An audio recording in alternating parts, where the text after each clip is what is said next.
Hello, everybody. Welcome to MindBody TV. I'm Dr. Kim Deramo. I am so excited to share today's episode, which is about self-care. The reason I chose this topic is because it's so paramount to everything that we do, but yet we kind of back burner it or put a lot of other things first, or really don't understand the true value of prioritizing ourselves, nurturing ourselves, and taking good care of ourselves. So in this episode, I'm going to share the what, when, why, and how of self-care in a way that is for sure going to change your life and change your everyday and allow you to let everything change for you.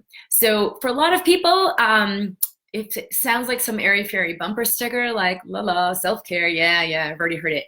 You might want to stay tuned because there's so much more to this that's truly magical, that taps into the power of your body to allow and invite all kinds of amazing things to come into your life. So welcome to everyone who is joining live. I love seeing people here live, and hello to everyone who's listening to the recording. For those of you who don't know me, I was an emergency medicine doctor for years, but always have been very, very highly intuitive. And part of that practice of being intuitive is having been so aware of what's going on in my body, understanding beyond any medical text that I'd learned what was happening when I was in a state of health or a state of illness or imbalance, and also what was happening for the patients I was working with that kind of underlied, that went deeper and way beyond the medical understanding and the approach that we were taking to look at them and help them and fix them medically. That made a much bigger difference for my health and for the health of people I've worked with. So for all of us, whether you have been burnt out, fatigued, depressed, overwhelmed, dealing with a chronic medical issue, or just feeling a sense of lack in any area of your life, like, wow, it can't be this hard. I really want so much more to show up, but I have no idea how to really invite that. This will be a very empowering episode and one that may surprise you. So let's jump right in. The first piece I wanted to talk about is what? What is self-care? We can think a lot about, yeah, I'm gonna go and get a massage or take a walk or take a nap. And I don't have time for that right now, but yeah, that sounds like a good idea to do later.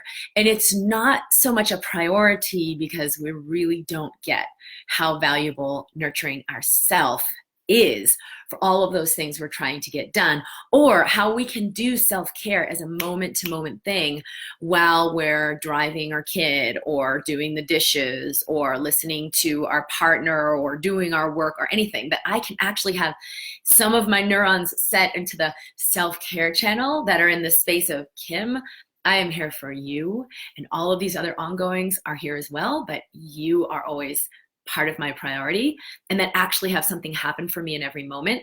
And we can allow ourselves, yes, to take big equations of time out of our day to dedicate just to that practice. And I do recommend that as you start to actually take time to just be like, I'm going to just be with me right now, even if it's for 5 minutes, even if it's for 30 seconds, that you practice that sort of undivided attention on yourself, on your body in very simple ways.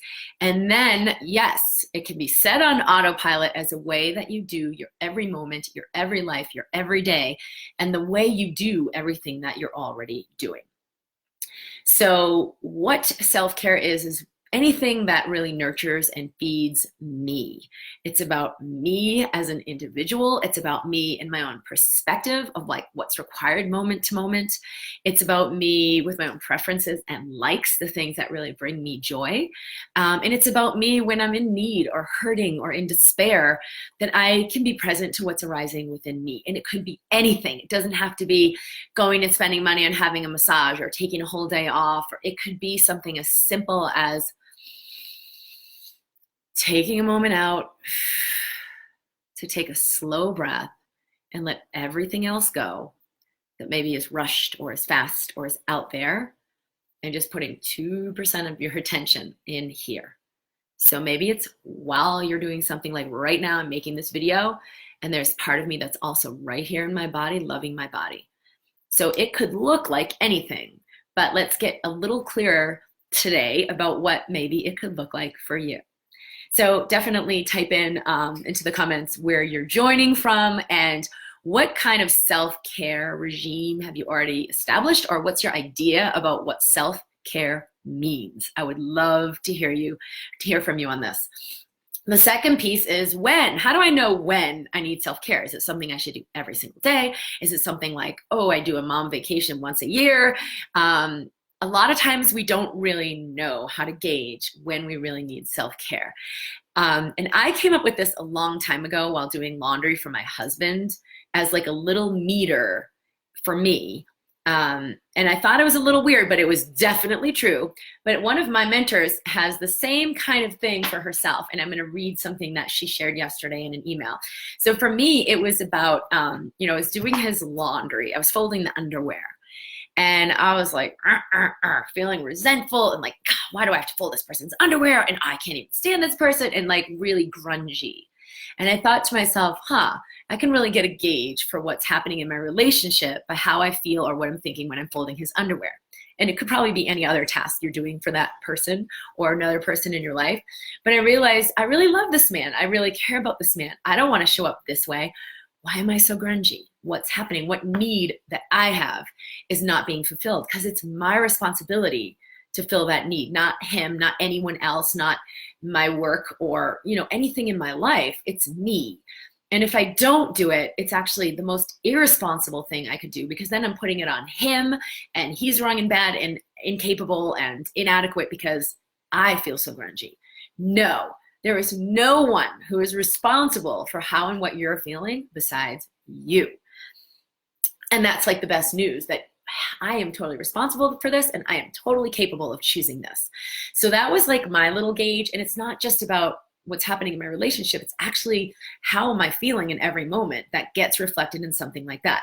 So many of you know Regina Thomashauer. She's the founder of the Mama Gina's School for Womenly Arts. Beautiful body of work. I did her entire mastery semester many, many, many years back. It changed my life. Okay, good. It's working. Sorry about that. So I'm just going to pick up where I left off, and I'm going to have to pull this up on my computer. So, and I think it's actually my computer. So let me just go and pull up. Well, now the email I had wasn't going to be shared. But anyway, Regina shared the other day. And for those of you tuning back in, sorry, my computer just went down. But Regina Thomashauer created this amazing body of work, and I received an email from her yesterday along the same lines of what I'm sharing here. And she said she was noticing she wasn't feeling like her sensual, sexy, spicy self. And that means there's something wrong, that she'll tune in with her sensuality and her sexuality to feel for, how are things going for me, and gauge what's happening in her own internal meter. And we don't often as women think that our sexuality or our sensuality means anything. It's like, oh, well, when I get the kids taken care of, when I get my job taken care of, when I get blah, blah, blah, blah, blah handled, then I'll be that sensual, sexual being. But I don't have time for that right now. Not realizing the immense value that it adds to our body and our lives. Of course, our health. And so we don't prioritize it. We don't make time for it. And then when our turn on is shut off, we hardly even notice. And what she was sharing is, this is the most important thing to notice, because when we shut down to our sensuality, we shut down to our aliveness. And so everything gets harder. Everything is required of us, much harder work, much more push, much more chaos, much more doing, much more going. And everyone around us, because they're feeling the reflection of our own internal discord or disconnect, needs more. So if you have kids especially, you'll notice, like, I can't take care of myself because I have to take care of them. The best thing you can do for your kids is to begin to prioritize your own sensuality, your own sacred sexuality, and to feel what's happening in your body and honor it. So I still can't pull up that email that she sent me, and it's in my phone now that I changed to my phone. But she sent this this quip about how she was noticing that she wasn't in her turn on. And so she stopped everything and prioritized that. How many of us do that? How many of us think, this is really important. Let me make sure that I'm tuned in and I'm turned on so that the way I go about operating and doing my day is entirely different and is enriched, and it does make a difference. So I thought that came up at a really interesting time. So how am I feeling sensually? And now I assist people a lot with tuning in and bringing your awareness to your body.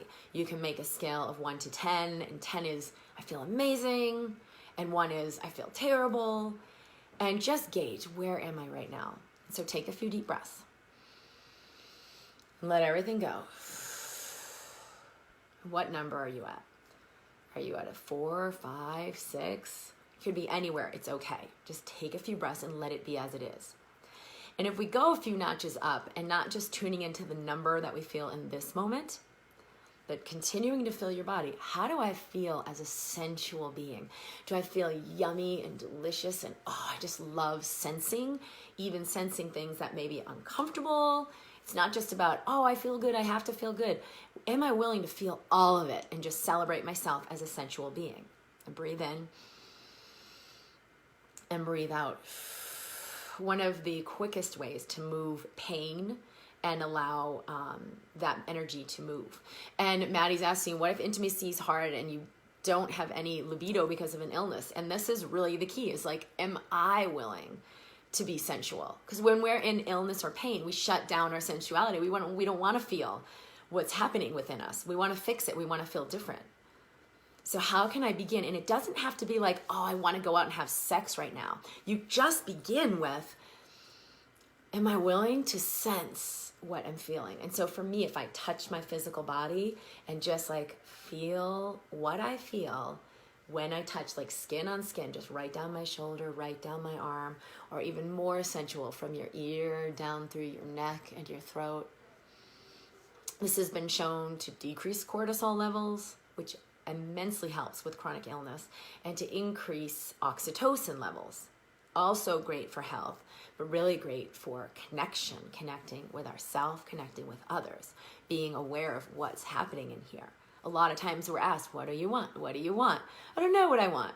What brings you joy? Connect with your joy. I don't know what my joy is. I'm too busy with survival. So we must be willing to connect and feel our bodies in order to know what's happening in here, in order to know what we would like.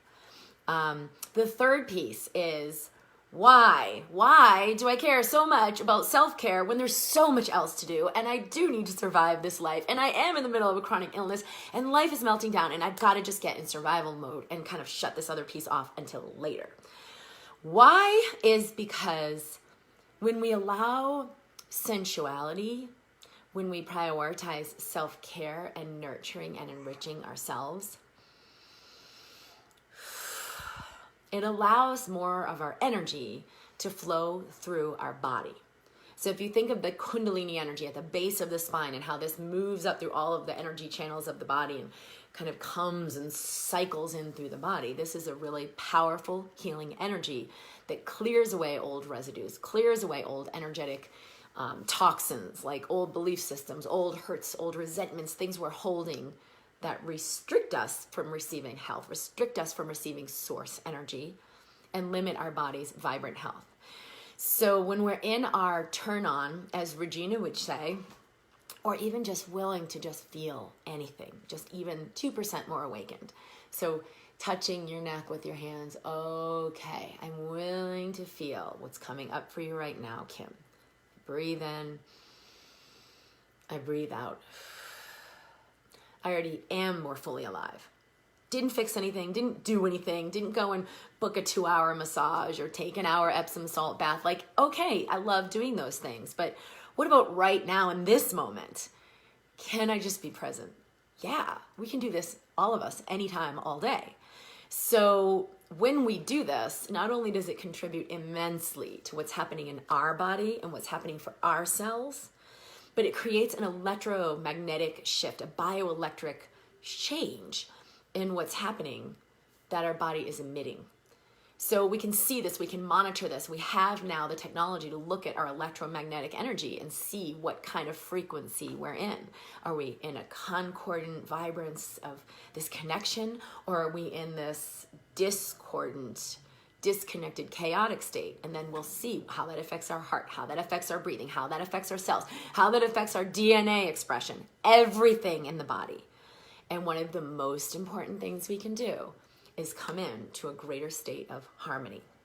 So that is why, even though all these other people need me to stay chaotic and to go, go, go, and to do, I'm actually going to start, even if it's just a small amount, to begin to prioritize self-care.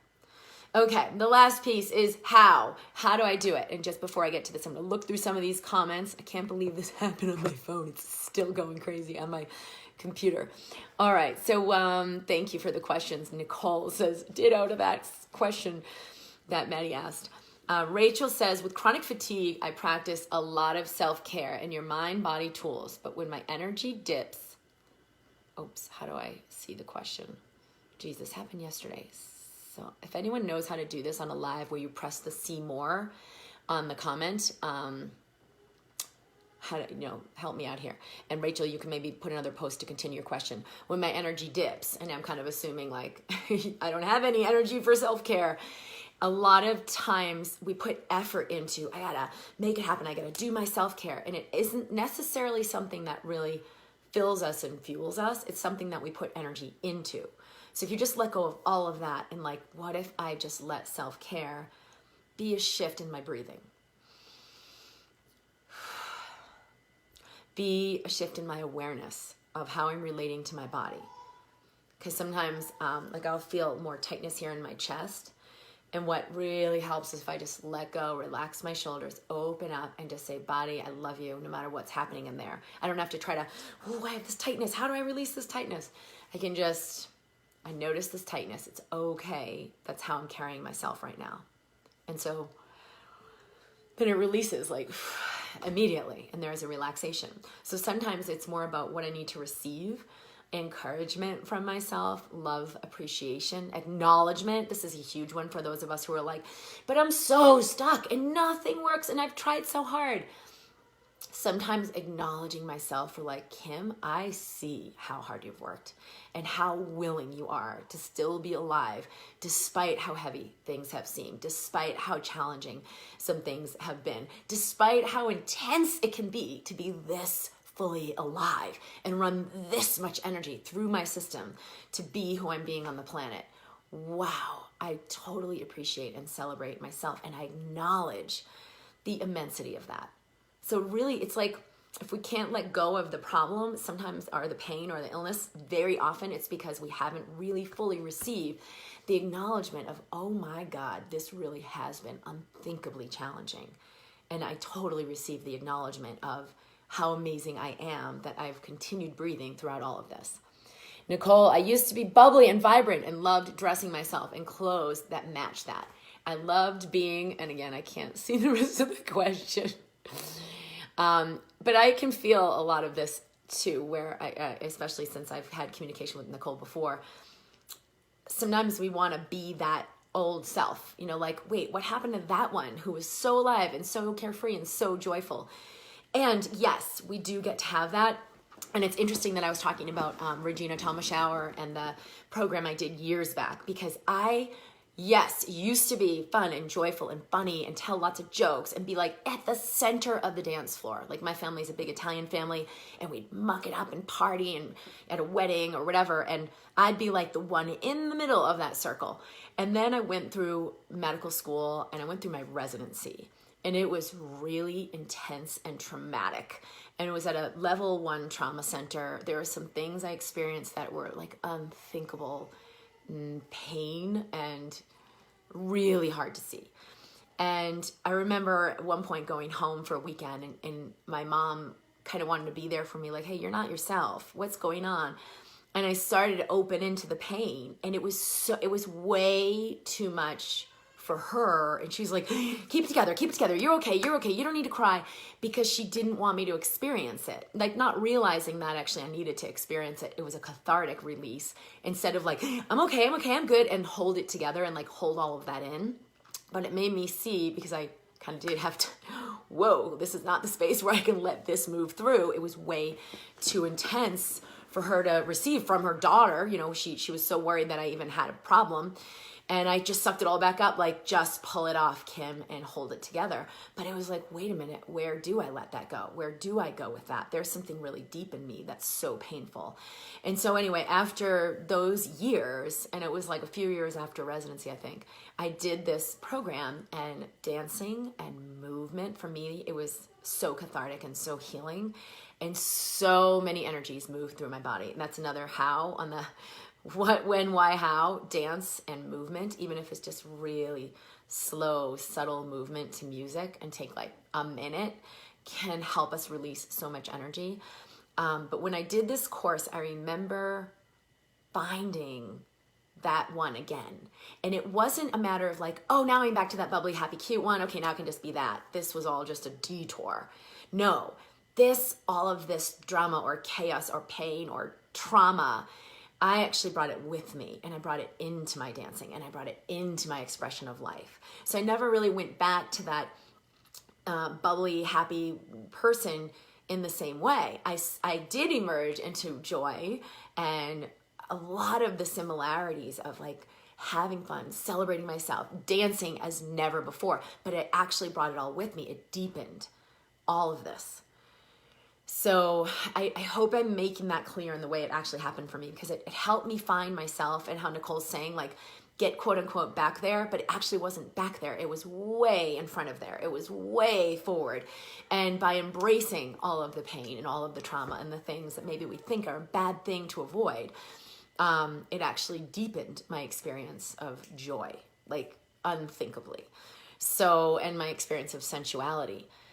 And my appreciation of myself. Rita says, survival mode, caring for others first, staying out of feeling was how I used to try to protect. Joy says, self-care. And so put your comments in double if you would, so I can, like, only a couple lines at a time so I can read the whole thing.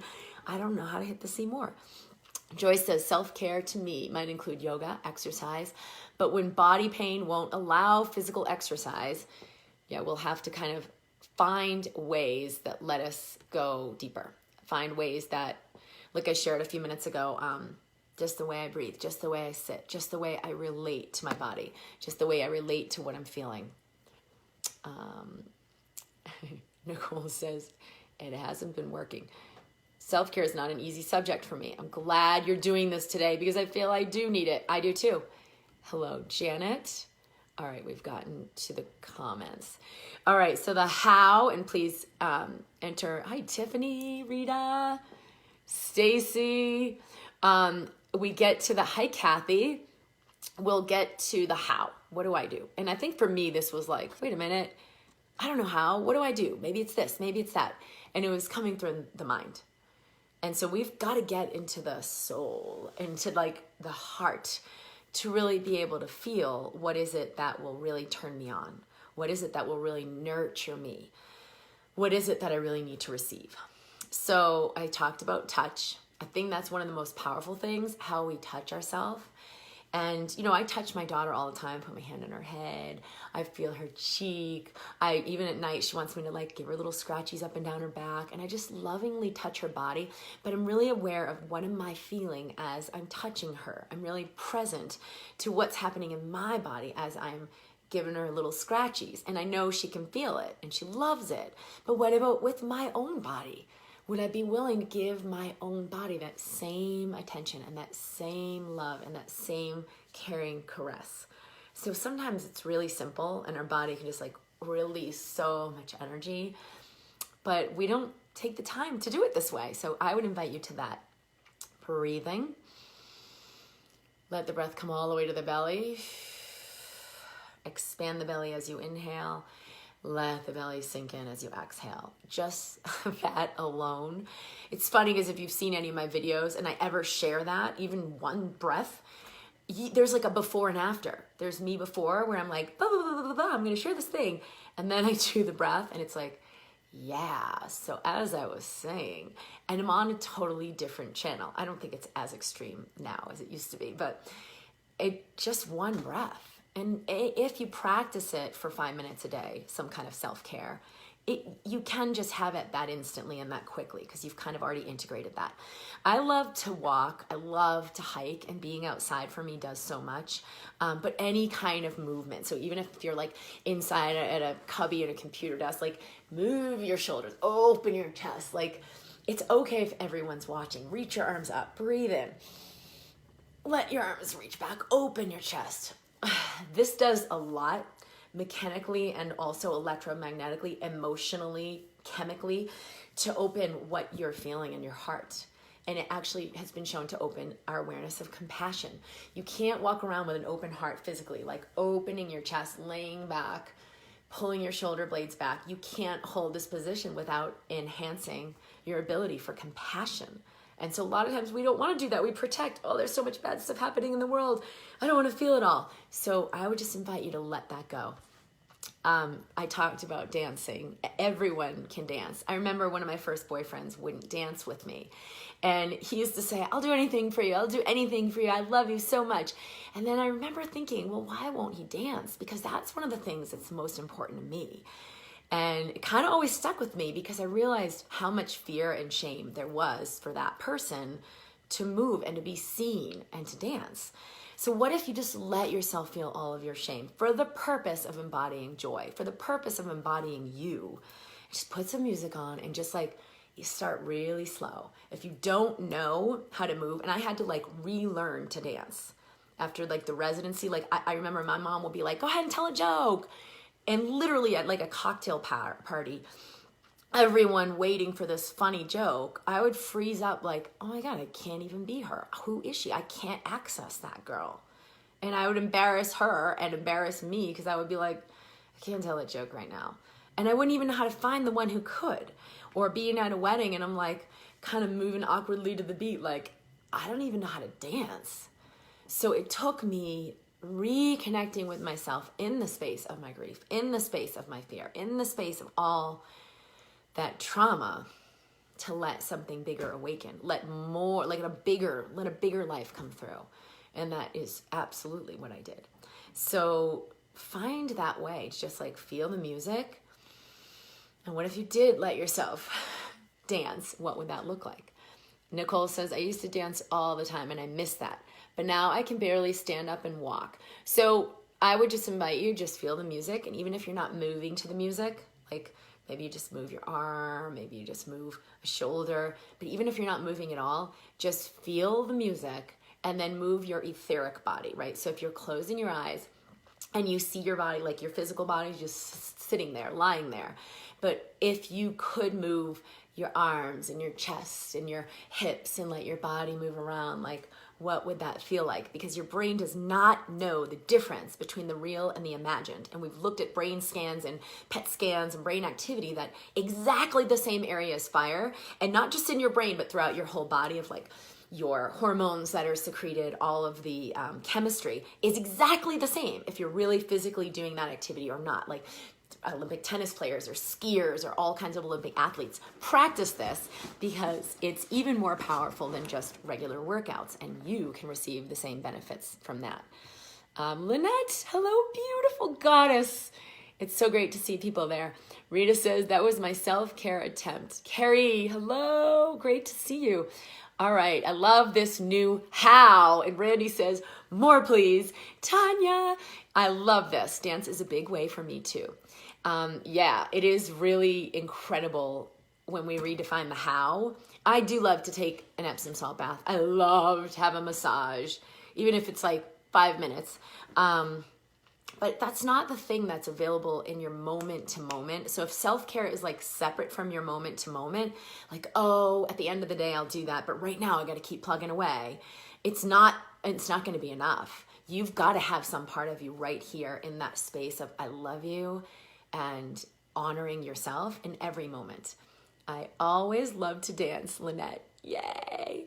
With that little icon there, she looks like you. All right, I'm going to complete our MindBody TV episode for today. Everyone is still invited to join me for the live Be the Medicine program that's coming up. It's a limited small group that we'll have, but there's still spots available. So if that is calling to you, drkimd.com/BTM to, hear about the details, and certainly reach out to me if there's any question whatsoever, like, wait a minute, this feels like a fit, but I don't know. I'm available for that. We'll be here each week live for MindBody TV at 10 a.m. Pacific and 1 p.m. Eastern. And I'm at drkimd.com. This will be useful to share with other women that because women, we really can light up a room. We really can light up the world. And it does call all of us, other women and men, into a higher resonance of our greatness.